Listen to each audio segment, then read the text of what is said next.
د چاچا افتخار په دې تصویر باندې ډیر غټ تنقید روان دی. بل چاچا افتخار میډیا والا راخ کې دی میډیا ته ډیر سپین خبرې کړي، په هغې باندې هم خبره کوو. اکثر به تاسو کتلي چې کله میسی د فوټبال ورلډ کپ وګټلو نو هغه ځان سره په بیټ کې دغه ټرافي خلی وه. بیا روهت شرما چې کله ورلډ کپ وګټلو نو هغه هم ځان سره بیټ کې ټرافي خلی وه. اوس چاچا افتخار چې کوم دی ډومیسټک کپ فاینل بایللی دی، دا ټرافي که تاسو ګورئ ښه غټ غټ پې لیکلي چې رنر اپ ټرافي، مطلب دا د بایلاټ ټرافي ده. خو چې کله افتخار چاچا دا تصویر اپلوډ کړی دی نو ډېر خلک پې تنقید کوي جی. اوس چاچا افتخار چې تاسو له معلومه ده چاچا افتخار د مارخور کپتان و، پیله رضوان کپتان خو رضوان بابر اعظم دا غټ کلاډیان چې کومو دی بهر کړلی شو،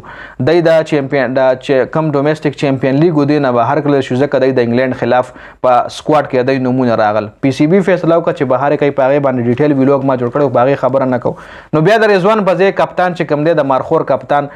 چاچا افتخار شو. نو چاچا افتخار د شاداب نه فاینل بایلو، شاداب ته وګټلو، دی ټوټل ټیم په 123 رن باندې اوټ شو چې ورپسې د شاداب د ټیم تقریبا په 20 اورونو کې سکور چیز کو، هغه فاینل ته شاداب دی وګټلو جی. نو په دې باندې ټرافیک کې بیا دغه فاینل نه پس چې کله چاچا افتخار پریس کانفرنس کولو نو صحافي ته پوښتنه وکړه، صحافي ورلوي چې ډومیسټک کپ نه به چېرته ښه کلاډي د پاکستان ټیم ته راشي که نه، ځکه چې ښه پرفارمنس پکې راغلی دی. یو کلاډي نوم یې ولوی شو چې د هغه پکې ډېر ښه پرفارمنس راغلی د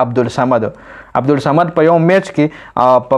25 بالو باندې 62 رنزونه کړي چې هغې نه پس هغه ډېر زیات وایرل و، د هغه سکور د هغه چکې ډېرې زیاتې وایرل شوې وي. نو عبدالصمد حوالې سره چې کله چاچا افتخار نه پوښتنه وشوه نو چاچا افتخار چې کوم دی میډیا ورته غوسه شو.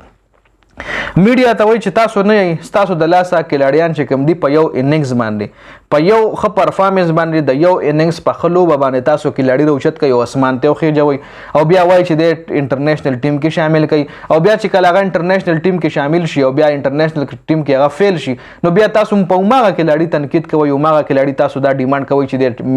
د ټیم نه بهر کوي، په هماغه کلاډیانو باندې تاسو تنقید کوئ. نو ستاسو د لاسه دا کید وران دی، د ستاسو د لاسه دا لوبه ورانه ده. تاسو په یو اننګز باندې کلاډي دومره عثمان ته وخیجوئ، دومره بړاو چړاو خلکو له پیش کوي چې هغه نه پوره یو غټ سوپر سټار په یو اننګز کې جوړ کوي. نو دا چې کوم دی چاچا افتخار خپل بړاس په میډیا والا باندې ویښ کړی دی، ځکه په میډیا باندې په چاچا افتخار کې د ورلډ کپ دوران ډېر غټ تنقید کېدو، ځکه په ورلډ کپ کې T20 ورلډ کپ تیر شوی کوم چې اوس انډیا وګټلو کې چې د یو اس اے نه میچ بایلو، انډیا نه میچ بایلو او د پاکستان میډل اډر په هر میچ کې فیل شوی. نو په هغې باندې په چاچا افتخار باندې ډېر تنقید ځکه کېدو چې د بیخي هغه ورلډ کپ کې څه کړي نه وو.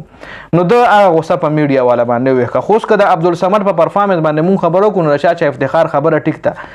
صرف عبدالصمد په یو میچ کې په 25 بالو 62 کړي دي، بیا بل میچ کې په 37 بالو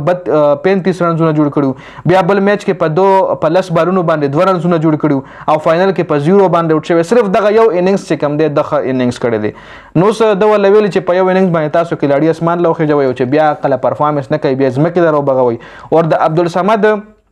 بیټنګ ایوریج چې کم دی 24، نو په او ډی آی کې 24 ایوریج ډیر زیات انتهایی کم دی، او سټرایک ریټ چې کم دی 122 سټرایک ریټ ښه دی، مطلب ښه سټرایک ریټ سره، خو په سټرایک ریټ څه چې رنز کم کې.